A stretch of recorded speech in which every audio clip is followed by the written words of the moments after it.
I really appreciate this opportunity to talk to you about blues, and I know that that's only part of your deep well of lover of music. Well, it's my pleasure to be here and to talk to you. I appreciate everything you've been doing for so many years. It's a great thing, man. It's good. Thank you. It's nice to be here. Let's talk about your last two releases, Let Your Hair Down, and before that, Bingo. Yep. Two records that after about 15 years of not recording, you came back with a couple of very, very inspired records and material that maybe you've known for a long time as well. I'd love to find out the process of how you approached recording those sessions. This was a really interesting project because the way it came about, I mean, I've been recording all along, and I have a studio, and I've recorded lots of stuff, and the record business is just no fun. It's really, used to really be fun. It's not much fun anymore, and hard to put things out.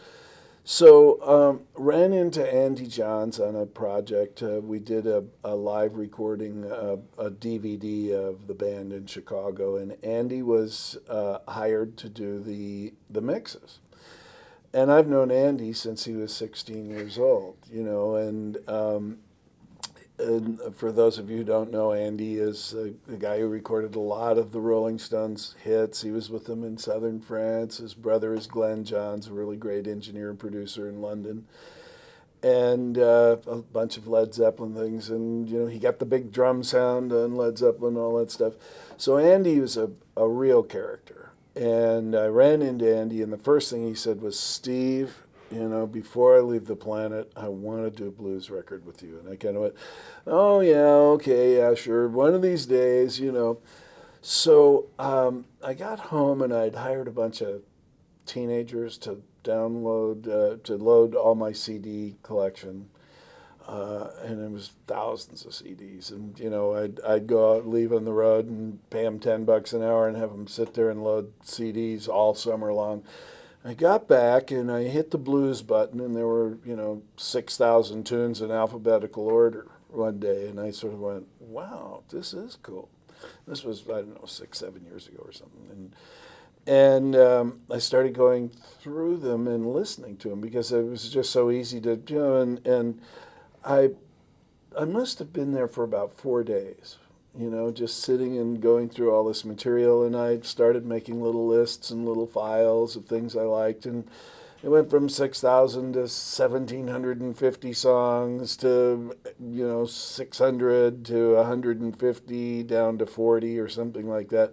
And I called up Andy and I said, "Andy, what are you doing?" He said, "Well, I've got a little time." And I said, "Well, I'd like to bring the guys into the studio at Skywalker Ranch, which is one of the last big studio rooms. They've got the old Neve console, and they had a great crew, and George Lucas's studio. And so we booked a weekend at the Fillmore Auditorium to just sort of warm up, and I invited all my pals and Joe Satriani and a bunch of people, and invited Sonny Charles to come over. Sonny's a really good friend who's in the Checkmates and a great singer. And after that was over, I said, "Well, let's go over to the studio for a week, and we'll just cut some tracks and just have some fun. Andy's going to come over." So Andy came over. We started recording, and I think we cut 11 tracks the first day or something. It was just going great. And started working with Andy, started remembering what it was like going to England and doing those early sessions, got really inspired by his inspiration. Andy's the kind of guy, if it's 2 o'clock in the morning when most engineers are just, crying and they want to go home, he'd go, no, there's a better Marshall cabinet in the back of the truck. Let's go unload it. And I want to do this now. He was really obsessed with getting the sounds. And so we started recording, and we did about 45 tracks, I guess. And Sonny came in, and the guys in the band said, well, they hadn't met Sonny. Sonny was a friend of mine, and they said, well, who's this guy? And I said, well, He's a really good singer, and I'm going to ask him to sing some stuff with us, just while we're cutting the tracks, and we'll just see how it goes. And within about 3 hours, everybody was saying, "Is Sonny going to join the band?" And he said, "Well, Sonny, you want to join the band?" He said, "Yeah." So his partner had just passed away, Sweet Louie and the Checkmates, and Sonny was a great guy. So it was like a new band all of a sudden, and we started recording, and we just did tunes. Like most of the tunes that were recorded had been big hits, million-selling songs that only happened in the South. And, I grew up in Texas and, traveled all over the South and played down there when I was a kid. Like, I started work when I was 12, and when I was 15 years old, I was touring and playing. And these were all great songs that a lot of people didn't really know unless they were blues, fans or really, really into it. And it started turning into quite a guitar record. Yes. And we were working with Andy, and then Andy was recording with Satch, Joe Satriani, and Chickenfoot. They were working on Chickenfoot. So we had all this stuff going on at the studio, and everything was good, and guys going back and forth. And Joe came over and jammed on a few things, and then I took the tapes back to my studio, and Andy came up, and we started working on that and started mixing, and it just was for fun. It was just something we really wanted to do. And pretty soon we had one album done, and we had another album done, and there's more, But so we picked the best of the best and put together those two records and put them out, and then went to Europe and toured there, where they appreciate blues a lot more, I think, than they do in the States. In the States, everything just comes and goes. It's just fast. Yeah.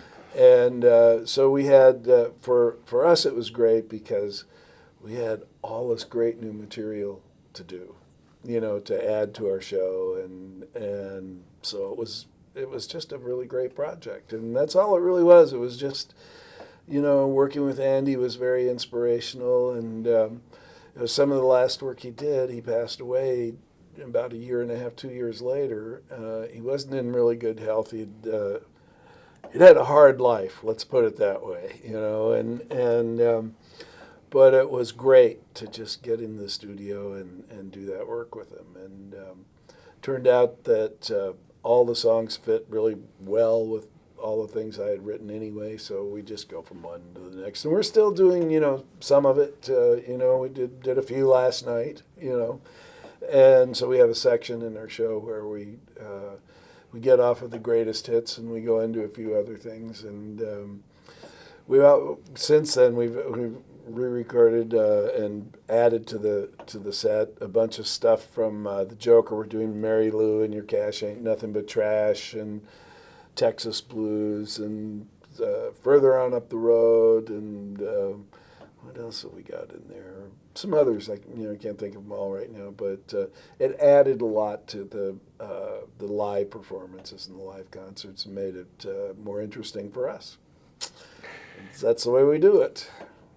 There's a couple of Jimmy Reed songs on those two CDs, and Jimmy Reed has been somebody you kind of touched base with many times over your recordings. And you said you were in Texas playing when you were like 13, 14 years old. Didn't you play with Jimmy Reed at one point back then? I did. When I was 14 years old, my band backed up Jimmy Reed. And the very first time I heard Jimmy Reed, I was about 11 years old, and he just killed me. I mean, I immediately had his albums. I knew every song he ever did.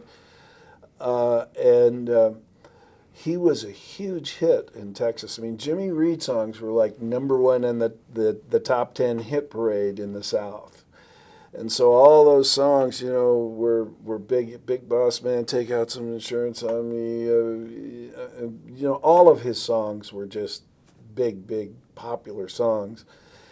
And he came to play at a place called Luann's in Dallas. And Luann's was like in Texas, at that time, you couldn't buy mixed drinks. You couldn't buy gin and tonic or something. And so they had these patio party kind of clubs where you could bring your own liquor and you could buy setups, which was worse, really, because then everybody had a fifth. And we did some shows with Benny King and Jimmy Reed, and Really? we backed up Jimmy. And I just, to this day, he's one of my very favorite artists. And everybody plays Jimmy Reed. Very few people know how to really play it, and how it really was put together and what he was like. And he was just an amazing performer and writer, and had such great feel. And I still love doing Jimmy Reed. I always will. It's great. I hope you don't mind if we kind of go way back and talk about where you first kind of started to appreciate the blues and how that kind of evolved in your life. Well, it's really interesting. I mean, my tale's pretty unusual. Les Paul was my godfather. And I met Les Paul when I was 5 years old. That's how old I was. And then he became my godfather. And Les Paul and Mary Ford were staying at our house. In fact, they got married and spent their honeymoon at our house. And Mary taught me my first chords. And I was around when Les Paul was doing multi-track recording and starting it. Now, I didn't know he was a genius, and I didn't know he had invented all of these things. And he had an electric guitar. And my dad would take me. What happened was Les Paul and Mary Ford came to Milwaukee, and he was from Oshkosh, Wisconsin, or some little town in Wisconsin, and his mother lived there. And they booked 6 weeks at a little club called Jimmy Fazio's Supper Club, I think it was called, to rehearse their show. They were going to New York to do a television show. And so they were rehearsing. They were playing at this club for their rehearsal. And my dad took me down there to see him. And my dad recorded all the shows. He had a Magnacorder, which was a really great tape recorder.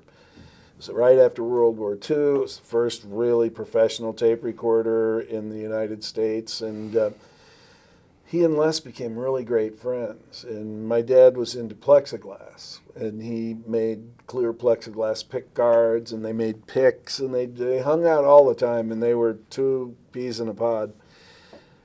And Les always played blues. He was a real blues player. So I started off that way. Then we moved to Texas when I was 6, and my dad became friends with T-Bone Walker. So T-Bone Walker was at our house a lot. And when I was 9 years old was when I met T-Bone. And T-Bone knocked me out, of course, and he came and played parties at our house. And he'd show up at 5 o'clock in the afternoon, and they'd party till 6 in the morning, And I remember T-Bone showing up at our little suburban house in Dallas, just in the regular old suburbs, in a flesh-colored Cadillac convertible with leopard skin seats, in a suit with a great big blonde Gibson guitar.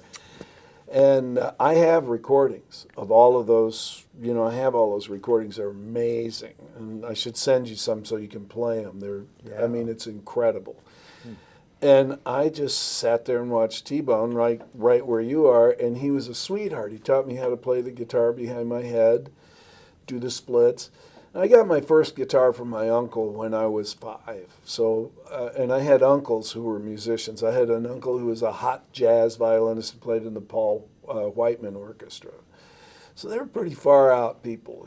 They were kind of hip musicians, back in the late 40s. And so there was a lot of music. My mother was a great singer. My dad loved music. There was jazz, there was blues, there was gospel music in our house all the time.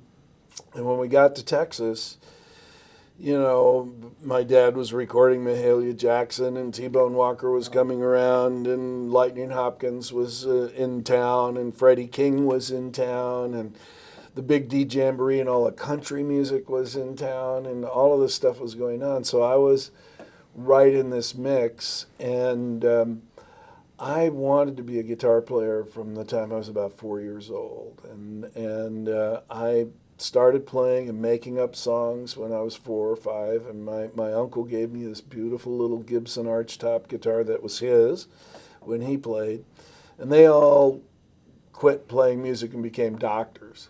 You know, it was a pretty interesting family, a lot of medicine, a lot of music, and I just was around it all my life. And so growing up in Texas back in the early 50s was really, really, really amazing. And so I just grew up in that world. And I just naturally, you know, loved blues. I loved Bill Doggett. I loved all the, you know, the Fats Domino stuff and Little Richard and all those kind of people. We were also listening to Little Walter, Muddy Waters, and Freddie King and Ray Sharp, Linda Lou. Yes. You know, he was a local guy in town, and we were all kind of playing gigs. We were playing like fraternity parties and stuff like that, and we were all kind of in competition with each other, and we saw each other a lot.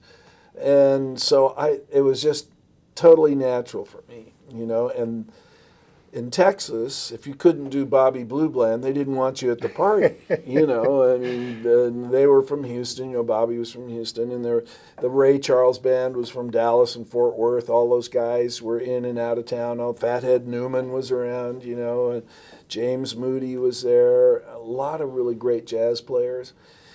And so I just was lucky, you know, I was just there.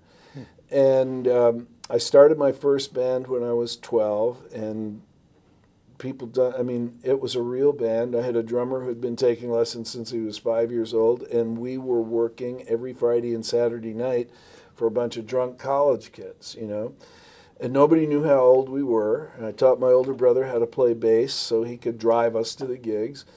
And we were the biggest band in Dallas. And, you know, from the time I was 13 up, Boz Skaggs was in that band. There were a lot of great guys in that band, and we played rhythm and blues and blues.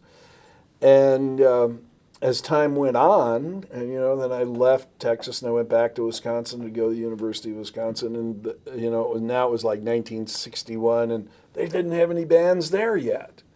You know, so if you had a rock and roll band or a blues band, it was a big deal. Because most of the orchestras, everybody had parties, they all had live music all the time, everywhere you went. And there'd be a band, but it'd be like a dance orchestra or something, you know, Hugh Fowler and his Even Fowler Boys or something like that, you know, and we'd come in with our amplifiers and just stun everybody, you know.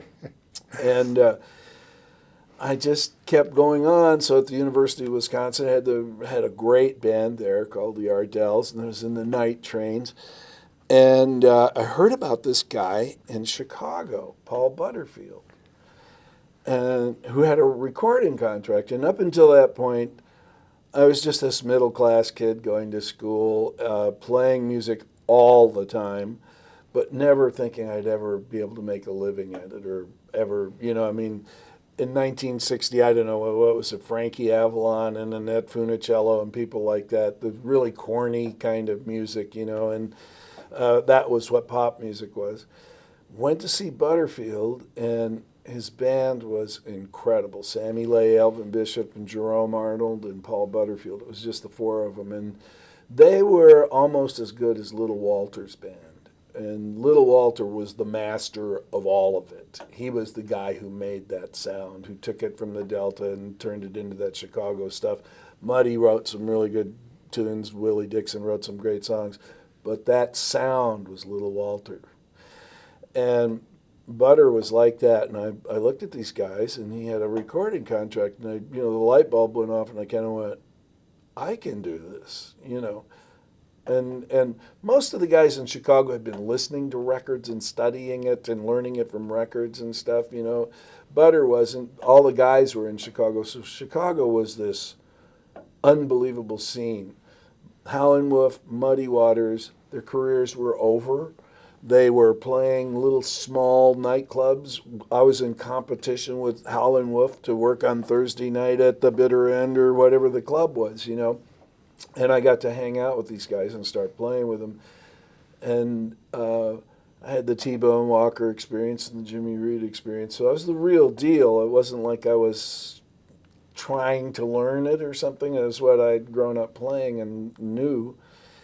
And became really good friends with those guys. And there was this big regeneration of interest. And all of a sudden, Muddy was playing in colleges, and Butterfield had a record contract, and Bloomfield showed up, and Mark Knaflin, and James Cotton, and just Charlie Musselwhite, and Barry Goldberg, and all these people were around, and we were just in this unbelievable, rich cultural scene that you thought was going to last forever, and everybody's career got regenerated, and they all left, and the scene dried up like in 2 years. It was over. It was just there, and then it was gone. Yeah. You know, last time I went back to Chicago, I wanted to go back and record some Chicago blues, and all the guys that were left were playing disco music, and I had to pull out the records and say, this is what we're going to do. You know, it was like, it was just there for a minute, and then it was gone, and then Muddy was all over the world, and Howlin' Wolf was all over the world, and they were back in business. And, you know, the late 60s, and then we started playing at the Fillmore in San Francisco. I left Chicago. When that scene dried up, I mean, I left Chicago immediately, went to San Francisco, which was another magical moment. And, you know, Monday night it'd be Muddy Waters, and Tuesday night it'd be Johnny Cash, and Wednesday night it'd be the Modern Jazz Quartet, and Thursday night it'd be Howlin' Wolf, and, you know, Friday night it'd be the Grateful Dead. You know, it was so weird. You know, there'd be great bands, terrible bands, you know, but just on all the time, 7 nights a week at both the Fillmore and the Family Dog. And then the world kind of woke up, and all of a sudden got a chance to really have a real recording contract and write my own material, and I took all of those things and sort of combined them into my style, and it's sort of a southwestern kind of blues rock kind of thing is what I do. I think, you know, that's what I'd call it, with you know, the San Francisco flavor thrown in, you know, because there was a lot of, one of the things that was cool about the psychedelic era was, you know, it was all these hippies, and they weren't very good musicians, but they were really into jamming. Everything was wide open, you know. And so, you know, Clifton Chenier would show up and play at the Avalon Ballroom and just blow everybody away, you know. And of course, I knew who Clifton Chenier was all my life, you know. And those kind of people were all given new opportunities to play, and then they all went out and started playing universities and colleges all over. And yeah, we came up to Canada and we played in Vancouver. I remember we did a gig in '67 in Vancouver, and the police raided the ballroom and arrested everyone. You know, it was that kind of thing. You know, and I think there was a band there called the Collectors. I think That's right. Yeah. Bill Henderson and the Collectors. Yeah. Hung out with the Collectors, had a hilarious evening with this. Oh, you got to come over to the club where we're playing and jam. And I said, yeah, okay, man. So I came over and set my amp up, and he called me up on the stage, and it was strippers night. I was playing the guitar and playing some horrible dump, you know, down on the wharf in Vancouver or something, you know, and they called me up, made this big deal. Steve Miller Sr.'s going to play, and then let's bring Brandy up, the girl with the twin 45s, you know, and it was like, what? They were hilarious guys. We had a lot of fun, and so we started coming up to Canada very early, you know, in the '67 and '68, '69, and we've just been touring here ever since. You know, Mm-hmm. Yeah. it's been great. Yeah. You opened a lot of doors for bluesmen in San Francisco as well, I believe, because if you're coming from Chicago. Did Well, you not turn Bill Graham onto some of these people? You know, we all did. It was really interesting because the Fillmore took off, and it literally was open 7 days a week, running all the time. And we actually played at the Fillmore more than any other band. I've played at the Fillmore 120 times. So how many runs I did at the Fillmore. They told me that a few years ago. I went, really? I had no idea. And so Graham was always looking for people to, you know, the audience was there. I mean, it just, you know, that place was sold out every night, and the Family Dog was too, just all the time, never stopped. And nobody had ever seen anything like that. I mean, it was really, really different. So, I just went to Graham and said, James Cotton, he's got a great band. Luther Tucker, bring him out here.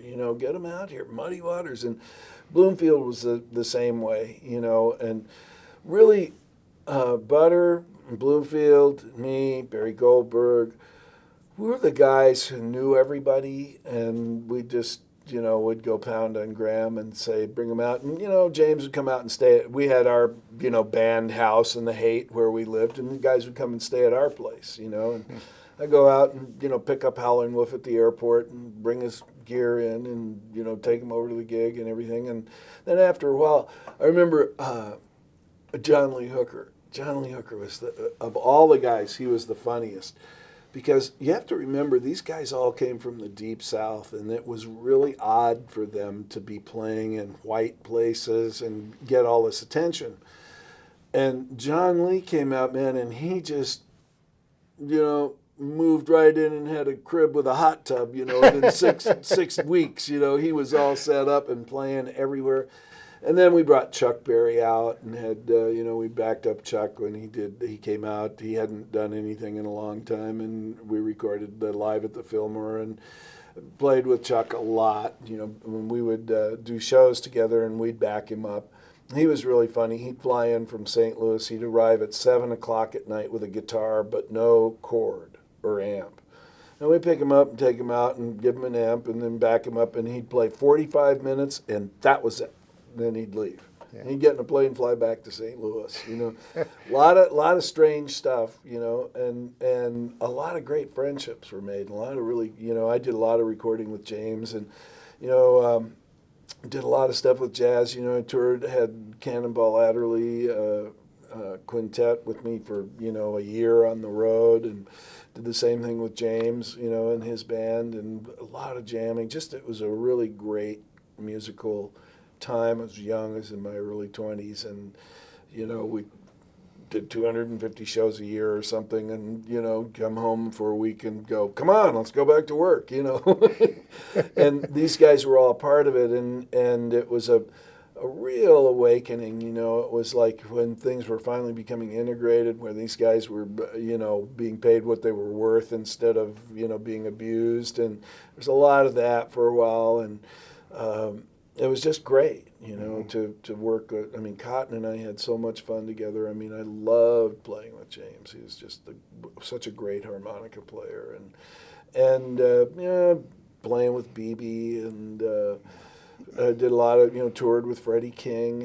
Had a lot of great experiences, and when we were just going around and playing colleges, Yeah. and hundreds of gigs, I love your playing on Endless Boogie with John Lee Hooker, and oh yeah, that session, that was so terrible. Can't remember the guy who was the producer. It was a fairly big shot guy, and called me up and said, listen, we got John Lee Hooker. I mean, like at 10 o'clock in the morning kind of thing, and I heard you're in town, and we got John Lee Hooker here, and we're cutting an album, and we'd like you to come over and play. I said, I'll be right there. I got over there, and John Lee was like in the studio, and he was like in this little corner with some baffles around him, and they had a cool rhythm section, and then they had like 9 white guy guitar players, most of them who were like folk musicians who had just gotten an electric guitar or something, And this guy was just going, okay, let's do another one, and John would start a groove, and so finally I went in and played, and then everything started coming together. And I just talked to this guy. I said, what are you doing to him? I mean, he's a really, really, really great artist. And, and it was just the record business at its ugliest. That session actually was just a terrible thing. And, I just wanted to take over the whole thing and produce the record. It was just like, what are you doing? He'd just start something, and then these guys would just, and it was Endless Boogie. It wasn't really a great record. And John Lee, when I was preparing Bingo, one of the things that happened was I had every John Lee recording there was, and I just sat there and I listened to him for weeks and weeks and weeks. And I didn't really go into his stuff on the Bingo record, and I learned so much in going back and listening. I mean, there is so much original music in John Lee Hooker's recording career that hasn't even been touched.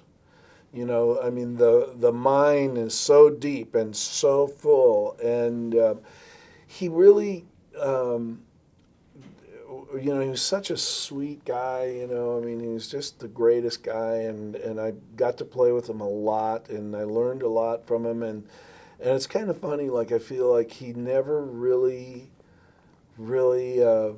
was appreciated for what he really and truly really is, you know, because his stuff, I mean, there are cuts you wouldn't know the names of them unless you were just, you know, a historian of his work, where there are just ideas and things going on, and I don't think he ever got really produced really well. I mean, when he worked with Carlos and Bonnie, that was good, you know, and he finally was put in a situation where he could really, you know, shine, and he made so many great records, you know, and boom, boom, boom, and you know, all of that stuff. He was just so great, and Roy Rogers, of course, worked with him a lot. Yes. And did a lot of work with him, you know, and. And the last time I saw John, we played a gig. We were playing a blues festival in San Diego or something, and it's a big festival. And he was on just before us, and he arrived in a limo, and it was like a clown car. It was like the doors open, and like 15 of the most beautiful women dressed in, you know, gold silk dresses and royal blue dresses and all this stuff, you know, just people just kept piling out of the car. I mean, literally, you just went, how did they all get in there? You know, big hats, and everybody was beautiful, and he stayed in the car. And he saw me, and he says, come here, you know, so I went over to the car, and he opened the door, and I got in, and I sat down with him. This was my last visit with John Lee, and he was about 81, I think, or so. He's pretty old, and he just looked great. He had on this day-glow blue suit and some wild socks and a beautiful hat, you know. And he sat down and he held my hand and he told me he loved me, and how much he, you know, appreciated me, and how much fun we had had together. And then he went out and played, and he had a band that was so loud, it was just, you know, and he had all these kids playing with him, and it wasn't really John Lee at you know, way John Lee really was, but it was one of the most touching moments of my life, you know, and gig was over, and off he went, and he was gone, you know, in the next year or so, you know. Yeah. A lot of those guys are they'll never be replaced, you know. They were such icons, and I think I was about 40 years old when I realized what had happened to me in Chicago, and what had really, you know, what I had really been part of. Because, you know, when you're young, you just think everything's going to last forever, and this scene, the Chicago blues scene, is going to be here forever, and Howlin' Wolf will be here forever, and, you know, it goes by really, really, really, really quick. And I think it's some of the greatest music ever performed or ever done, you know. I really do. You went through such an incredibly busy time period after that. I mean, once the Joker hit, and you started having #1 records, and I remember reading that in the space of 18 months, you did 4 albums that were released, and you were on the road most of the time. It was crazy, you know. It was that was the beginning. That was actually before the Joker, and when the record business has just always been this sort of evil empire. I mean, you know, there's parts of it that are really fun, but the people who ran it were all gangsters. You know, you know, when you read all the bios and the stories about what's happened to everybody in it, you know, and the artists were always really abused, you know. So I signed a deal with Capitol Records, but I had a little record business before then in Chicago, and I had a friend who was a prosecuting attorney who represented me, who was not a music business lawyer. So I was in a situation where I had like 14 record companies trying to sign me in San Francisco all at the same time. So I had a feeding frenzy going on, which was perfect for negotiations. And I wanted to own my publishing. I wanted 100% artistic control of everything I did, and I wanted a budget to make 5 albums. And I negotiated for 9 months between RCA and Capitol and Epic or something, or Mercury or something, and I finally did a deal with Capitol Records. I got all those things, but I didn't really have a manager or a show business, even an idea of what that level of show business is, And they just started going, give us another record, give us another record. And then, well, okay, all right, and we actually did 5 records in 2 years. And they just were putting them out, and they were just throwing stuff up against the wall.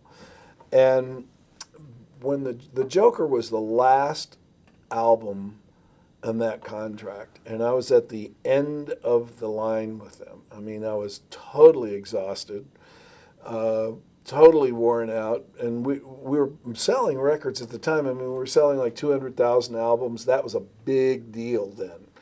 So they were making lots of money, and they were just, if they'd kill you, if they could make another $10,000, they didn't care. They really didn't care, and I was so young and stupid that I responded to all that. And then I did the Joker album, and that was kind of like the end. I mean, I thought, I'm done, man, I'm toast. I'm not going to make it. This isn't going to work. And I went and did the Joker album, and I made it in about 15 days or something. And I handed it to him, and I was leaving town to go do 60 cities. And in like 2.5 months or something. I mean, we'd work 8 days in 8 cities in 8 days, and then have a day off, and then go to 9 cities, and then, it was just all the time. And when I left, there was a kid, we had this little playback meeting, and this one kid at the meeting said, well, I think this song, The Joker's a hit, And I turned to him and I said, really, it's not about singles. I said, what you guys need to do is just have records in the towns I'm playing, and here's the list I'm playing. And I would constantly be in towns, and there wouldn't be any records in that town. They didn't have any plan. They didn't have any, they weren't very smart, And I left, and when the tour was over, The Joker was being played twice an hour on every radio station in the United States, 24 hours a day. And it was this huge hit. So I left just kind of going, yeah, that's it, last call for me. And I came back and I had a #1 album. And there was a check in my mailbox for $300,000, in the junk mail. I kind of pulled it out and went, wow. And that's what changed everything. And then I took 18 months off, and I worked on Fly Like an Eagle and Book of Dreams at the same time.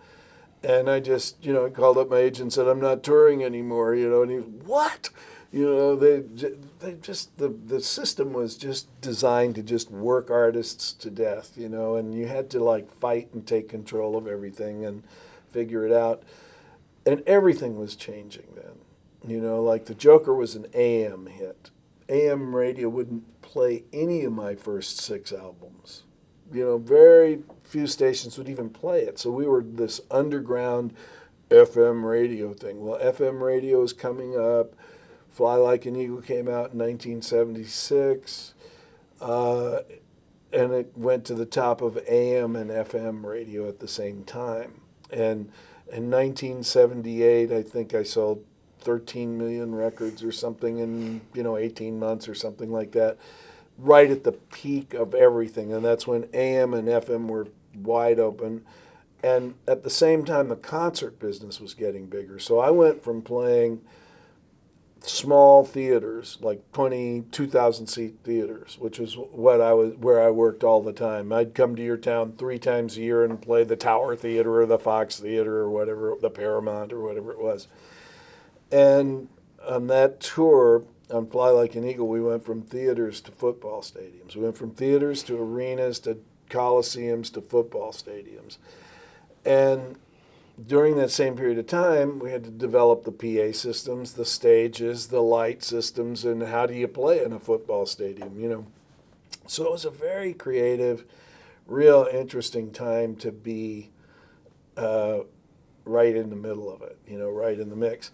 And, you know, there's still, you know, Fleetwood Mac's still around, and the Eagles are still around, and Santana's still around, and we're still around, and, you know, the Doobie Brothers are there. And there's a lot of bands that grew up in that period of time who developed really what we now consider a standard rock concert. All that stuff was sort of made up and figured out during that period of time. And then it got even more busy.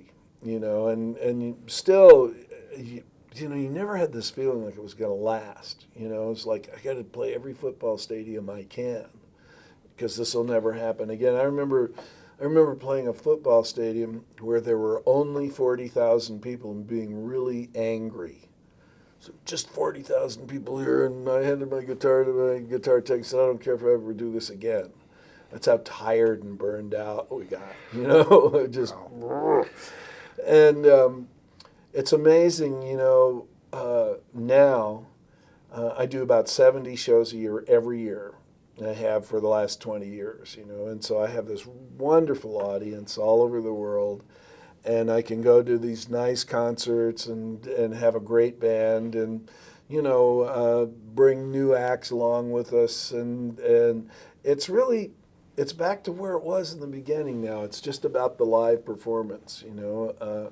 The record business is gone. The streaming, the technology has destroyed the ability to produce records and make a living doing that. So it'd be interesting to see how this all plays out. I'll probably see it before I die, you know. But this is a very, very, very rough time for new artists because there's just...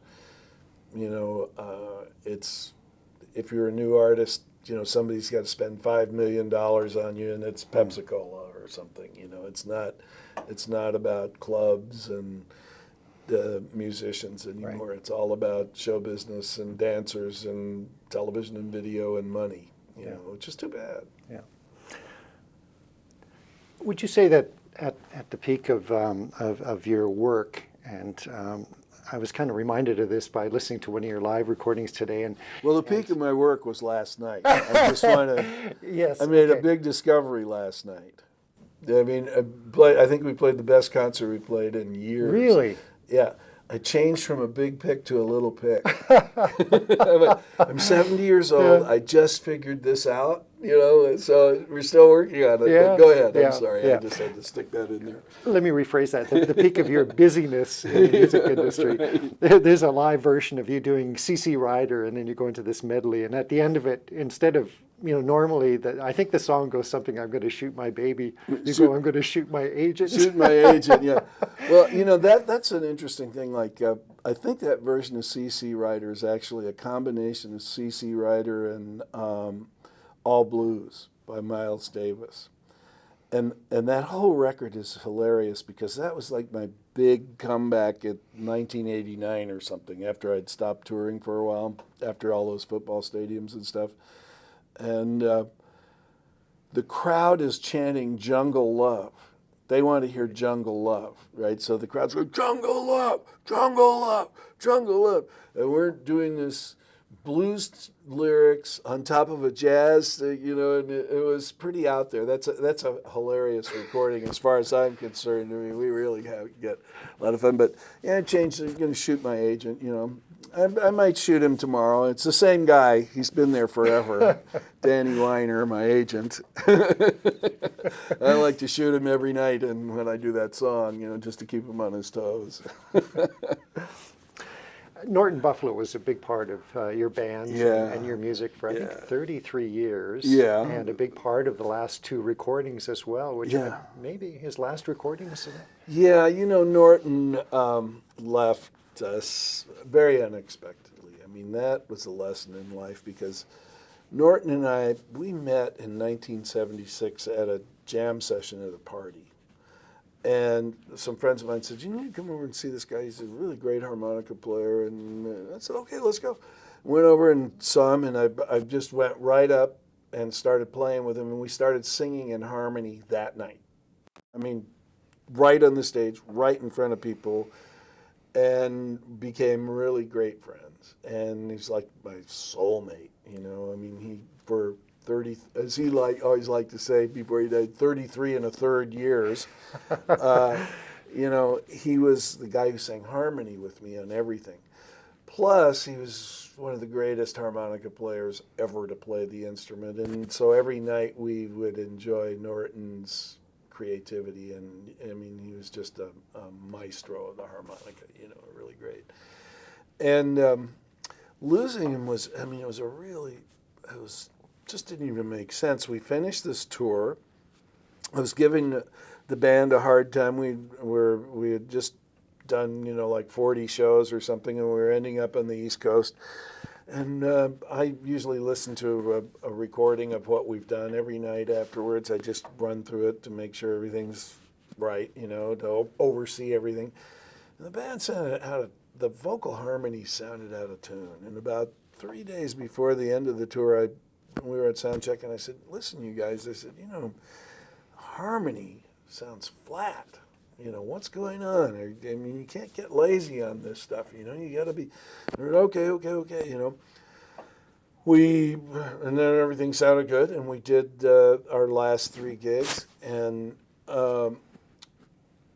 Norton, Les Paul had died, and Norton was going to come and we were right into New York, and I was there, and I played at the first concert with the Les Paul Trio after Les died, and Norton was supposed to come, and he didn't show up. I thought, boy, that is really weird, because Norton loved Les, and Les loved Norton, and we used to jam with Les every time we were in New York. We'd go right down to the Iridium and spend all night playing with Les. So get home, Norton called me up, and he said, I've got some bad news. And I said, what is it? And he said, I've got cancer, and it's in my brain, and it's in my lungs. And he said, you know, I thought I had walking pneumonia or something, and I didn't. And I said, well, why didn't you tell me? And he said, oh, you would have just sent me home. And I said, Buffalo, I would have put you in the hospital if you thought you had walking pneumonia. You can't play gigs with pneumonia. That's nuts. And he said, well, it's too late now, man. You know, I've really got all this. And he was gone like 60 days later. And it just went from, if I walked out of this room, you found out I was dead tomorrow. You know, I mean, that's the way it felt. It just was like, what? Yeah. And I have some really great recordings of Norton. And in fact, I was just listening to some stuff that I had, you know, we were just going through some tapes just a couple of weeks ago at the studio, and from those sessions. And there's a lot of Norton that hasn't been released, and you know, we'll give it away or whatever. We can't sell it anymore. But losing Norton was, you know, it's one of those bittersweet things in life. I mean, we spent years together. He's just my best friend, and you know, he was just always there. He never thought he'd ever go before me, or never even thought about it, you know. And then you lose somebody that means that much to you, and it just sort of puts it all in perspective, you know. And have you fun while you can, you know. Fate's a terrible thing. Thank you so much, Steve. I really appreciate your time today. And well, I just want to tell your listeners about Matthew Curry. You know, before we go, we have a young man, Matthew Curry and the Fury is the name of his band. And I hadn't heard Matthew, who's opening for us. And he's 18 years old, and it turns out he's a magnificent guitarist in the level of Stevie Ray Vaughan, Mike Bloomfield, Jimmy Vaughan. He's a really amazing songwriter, a wonderful, very humble, nice guy with a great stage presence. And he's the people who are going to see our shows that we're doing, I don't know when this will air, but he's opening with us, and we have him jamming with us now. And keep that in mind, and see if you can go online and find Matthew Curry. And if you love blues and you love guitar playing, I highly recommend you do yourself a favor and check this young man out. He's well worth the effort, wonderful musician, and hopefully the world will change and he'll be able to make records and have a career as long as mine. I hope he does. Thank you again, Steve. I really appreciate it. Thank you. Bye.